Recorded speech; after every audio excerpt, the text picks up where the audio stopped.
Hordofuun akkam jirtu kabajamtoota daawwattoota keenya wiirtuu miidiyaarraa oduu galgala kanaa qabadhee isiniif dhiyaadheen jira. Oduu waliin kan isin faana turu ani Lubee Girmaati.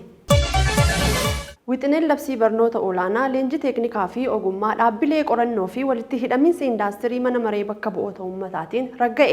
Labsichi rakkoo bu'uura indaastirii furuun humna namaa ga'aa fi ga'umsa qabu horachuun hojiilee walitti hidhiinsaa hojjetuuf kan kaayyeeffate ta'uun isaas ibsameera. Hojiileen walitti hidhiinsaa kunneen ajandaa misooma biyyaalessaa xiyyeeffannaa keessa galchuun qindoominaan bifa tokkoon itti gaafatamummaa fi ga'umsaan akka hojjetamanii fi bu'aa qabeessummaa itti fayyadama waloo dorgommii biyyaalessaa idil addunyaa kan dabalu akka ta'es ibsameera.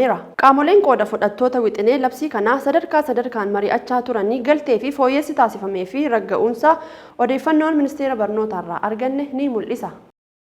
Olaantummaan afaan Amaaraa Itoophiyaa keessatti uumuuf hojii mootummoota darbaniin hojjetame walitti hidhaminsa hawaasummaa biyyattii yeroo hammaa miidhaa jira jedhame. Gabaasa weebsaayitii LSE irratti maxxanfame Yoonaas Maangashaa akka taanutti dhiyeessa.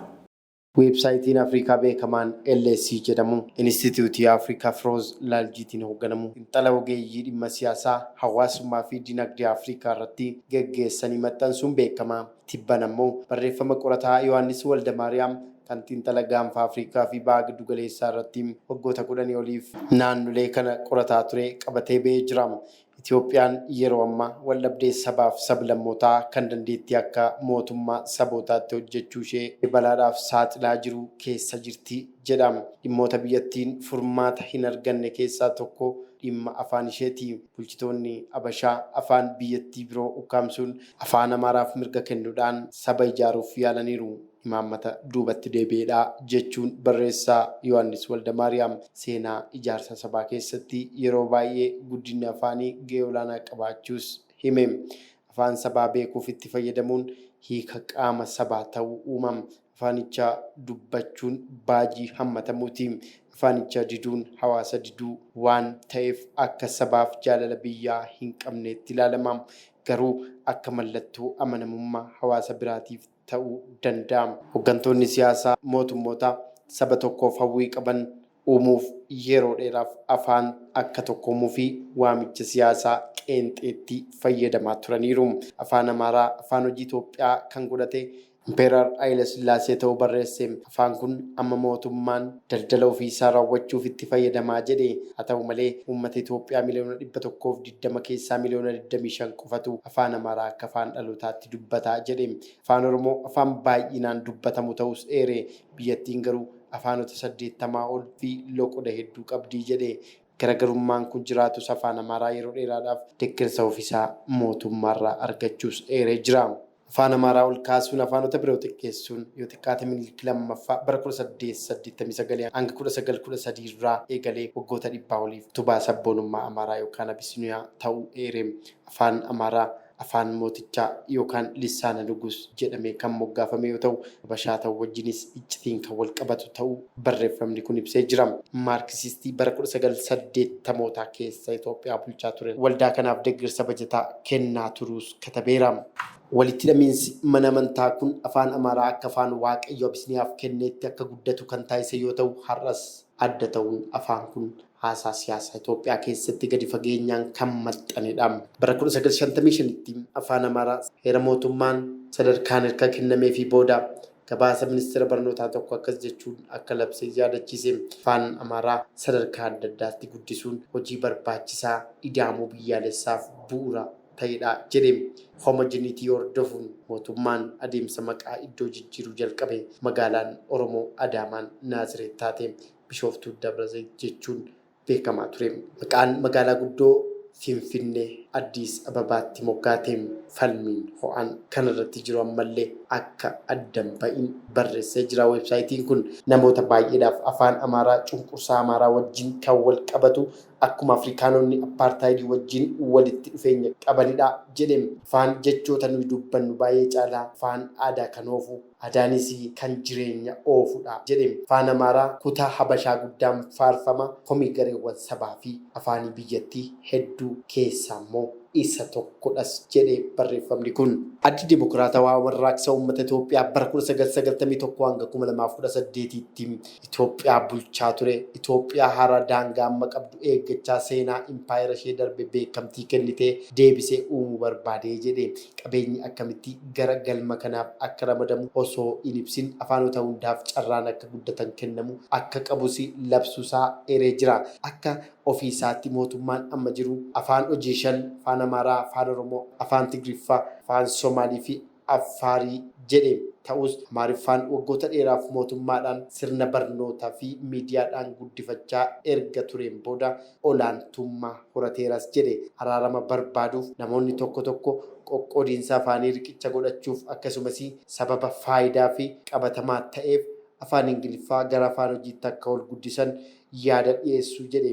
Afaan toora badii Itoophiyaa hedduu keessaa isa tokko ta'us eeree jira. Akkuma har'a jirutti hambaan afaan Amaaraa Itoophiyaa keessatti nama tokkoomsuu caalaa akka wal qoodan kan godhudhas jedhe. Hedduu biratti akka waan isaan irratti fe'amee fi fakkeenya eenyummaa isaanii kan hin qooddanne ta'uu ilaalamaa jedhe barreeffamni. Weebsaayitii Afrikaa beekamaa LSE irratti bahe kan qorataa seenaa gaanfa Afrikaaf baha giddu galeessaa Yohaannis Waldamaariyaamiin maxxanfame. Itoophiyaatti hanqina xaa'oo fi daldalli seenaan alaa xaa'oo irratti mul'atu oomishaa fi oomishtummaa qonnaan bultootaa balaaf saaxilaa jiraachuu miidiyaaleen gabaasaa jiru. Boontuu Dastaa. Naannoo Oromiyaatti hir'ina xaa'oo jiraachuun qonnaan bultoonni waldaalee qonnaan bultoota godina Harargee lixaa magaalaa Hararii akkasumas qonnaan bulaan godina Baalee aanaa Sinaan jalatti argaman waldaan qonnaan bultootaa Sikkoomandoo Addis Istaandaarditti himan. Kana malees godina Booranaatti waqtiileen qonnaa 5 fi hongeedhaan miidhamaa turuun dhiyeenya kana rooba argataniin hir'ina dhiyeessii xaa'oo jiraachuun hoogganaan waajjira qonnaa aanaa Ereeroo obbo Liiban Garbichaa ibsaniiru. Battaluma facaasa gannaa bara 2015 bara 2016tti balbala irra jiru kanatti xaa'oo waliigalaa kuntaala miliyoona 12 ol qonnaan bultoota Itoophiyaa facaasa gannaa bara kanaatiif barbaadamu keessaa kuntaalli miliyoona 7.4 bitamee raabsamuuf gara biyyaatti geejjibamaa jiraachuu Kooppareeshiniin Daldala Qonnaa Itoophiyaa beeksisee ture. Hir'ina xaa'oo hammaataa ta'uun hoogganicha addeesseera. Bara darbee waqtii kanatti gosti xaa'oo barbaadamu hunduu kuusaa keenya gahee qonnaan bultoota raabsameera jechuun kan baranaa adda ta'uun ibseera. Gatiin xaa'oo waldaa itti gurgurru qaalii miti jedheera kooppareeshinichi. Gatiin xaa'oo kiiloo 50 qarshii 4,000 gadi ta'uunis himeera. Gatiidhaan walqabatee gaaffiin hawaasni kaasu baay'ee akka hin jiraannes ibseera. Daldala seeraan alaa karaa gabaa gurraachaatiin godhamee jiru walqabatee gaaffii hoogganaan adeemsa oomisha guddistuu obbo Haseen Gochaan akka baruma baraan ni jira jechuun maddi isaa eessaa akka ta'ee fi akkamitti akka uumame wanti beekamu akka hin jiraannes ta'uunis ibsaniiru.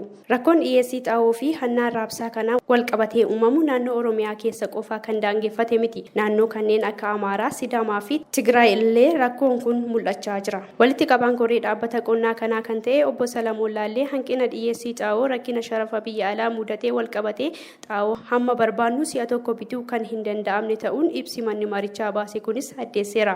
Ogeessi qorataa dinagdee Dr. Guteessoon rakkoon xaa'oon kun uumame sababa walxaxaa fi balaa qaba haa qabaatu malee sababni ijoo qaala'insaa fi hir'ina dhiyeessii yeroo kanatti mudateen qajeelaa ta'ee karaa diidagalaatiin rakkina hir'ina sharafa alaa wal qabatu ta'uunis eeraniiru. Rakkoon dhiyeessii xaa'oo oomisha midhaanii gadi buusuuf gama dinagdee hammeessuu fi lammii durumaan beelaan wajjin wallaansoo keessa jiran garmalee kan hubu ta'uun himameera. Mallattoolee akkanaa kunis dinagdee biyyattii garam akka deemaa jiru agarsiistuu ta'uunis addeessaniiru. Maddi keenya Addis Istaandaard.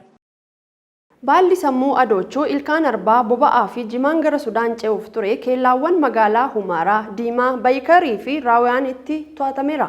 Ashishiin keeshaan 22 magaalaa Shaashamannee fi kookeeyiniin firiin 25 Finfinnee ka'ee gara Sudaan ce'uuf ture to'atameera. Dabalataan boba'aan jaarikaan 42 abbaan liitira 25 fi jimaa gogaan kaartooniin 19 akkasumas ilkaan arbaa 4 to'atamuu raagaan raayyaa ittisarraa argame ni mul'isa. Bara 2009 walgahii siyaasaa gochuun kan jalqabame gamticha keessatti Biraazil, Raashiyaa, Hindii, Chaayinaa fi Afrikaan kibbaa miseensa marichaati. Odaa Habtaamuu dabalata qaba.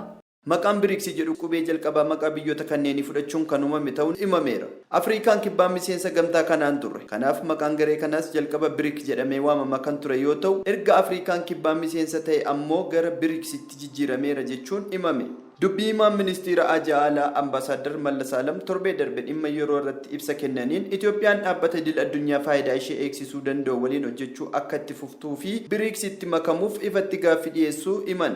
Akka Ambaasaadar Mallas Alam jedhanitti BRICS gaaffii Itoophiyaa irraa dhiyaateef deebii gaarii akka kennu ni abdanna. Dhaabbilee faayidaa keenya kabachiisan biroo wajjinis hojjechuu keenya itti fufna jedhan. Biyyoonni miseensa BRICS ta'an lakkoofsa uummata addunyaa 40 yoo ta'u, humni diinagdee isaan qaban ammoo 26 kan qabatu ta'uun beeksisan. Biyyoonni kunneen diinagdeen isaanii guddachaa akkuma jiruun daldala addunyaa irratti dhiibbaan isaanii jabaachaa dhufeera. Dabalataanis miseensonni dhaabbata kanaa dhimmoota diinagdee irratti irra deddeebiin mari'ataniiru. Pirezidaantiin Chaayinaa Xi Jinping yeroo tokko miseensota dhaabbatichaaf haasaa taasisaniin diinagdeen addunyaa bilisa akka ta'u hojjechuu, waliin daldala bilisaa fi haala mijeessuu akkasumas walitti hidhamiinsa idil addunyaa uumuu fi diinagdee addunyaa irratti fooyya'insa gochuu qabna jechuun dubbatan. Pirezidaantichi akkasaa jedhan iyyuu malee Chaayinaan daldala alergiirratti loogii raawwatti jechuun biyyoonni baay'ee imaammata ishee qeequ. Miseensota BRICS gidduutti hidhamiinsi daldalaa gara Chaayinaatti madaalli kan kaase fakkaata jedhame. Miseensonni dhaabbata kanaa baankii diviloopimeenti, bu'uuraalee misoomaa fi misooma waarawaa biyyoota guddataa jiraniif oolu qabeenya walitti qabuuf hundeessuun himameera. Biyyoonni kunneen baankii kana hundeessuu akka milkaa'ina isaanii jalqabaatti kan ilaalanii fi baankichi qaawwa maallaqa bu'uuraalee misoomaa irratti jiru furuuf kan kaayeffatedhas jedhan.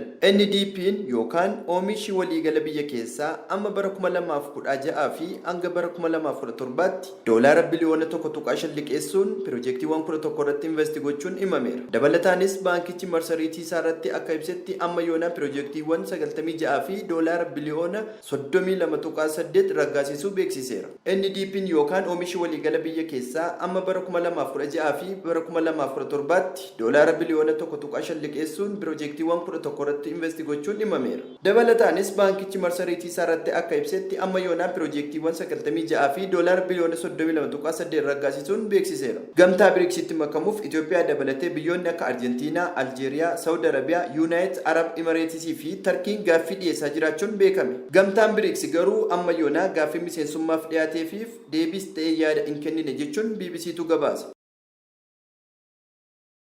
Hariiroon Itoophiyaa fi Jibuutii hiikaa guddaa qabaa jedhan Pirezidaantiin Saayilawarq Zawudee. Ministeerri muummee ittaanaa fi ministeerri dhimma alaa obbo Dammaqaa Mokonnin gama isaaniin gareen paabliikii dippiloomaasii Jibuutii Itoophiyaatti daawwannaan taasisee hariiroo tarsiimawaa kana caalatti akka cimus himaniiru.